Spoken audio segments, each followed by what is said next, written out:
Mi talanta turmai, tagalisinos creador.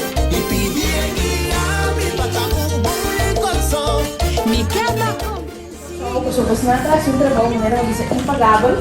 Busan ko busan trabaho. Busan okay lang kasi. Pero busan natin si Biko. Busan kasi alam mo ginang anto makomprender di busan kolega nang to elo di busan ta hasi ta tres un ambiente masyadushe mes din CMC.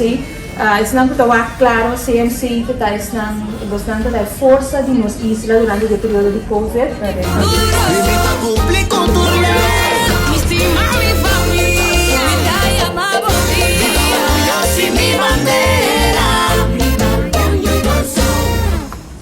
Buntari.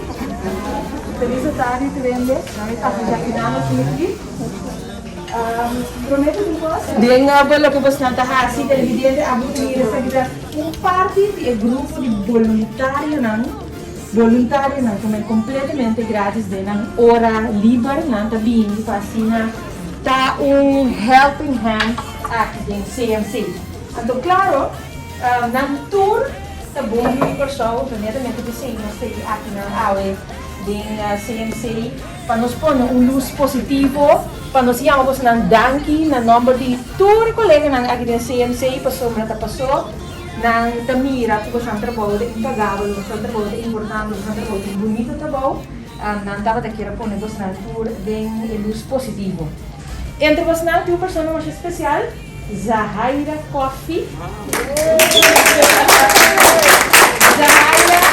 Ela vem para ajudar com a logística de traspasso.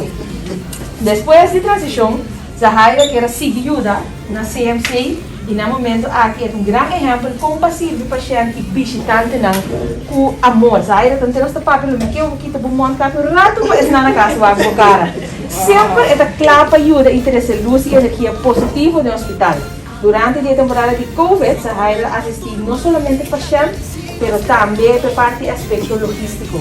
Os extra positivo, na bumpin, na number de turende, tema budanki, então na number de pessoa também tema budanki, pessoa bibia, nós que também aqui dentro não conhecer o hospital ainda, tá abo e tudo outra cara na aqui dentro, que senão que te ajuda nós, bastante.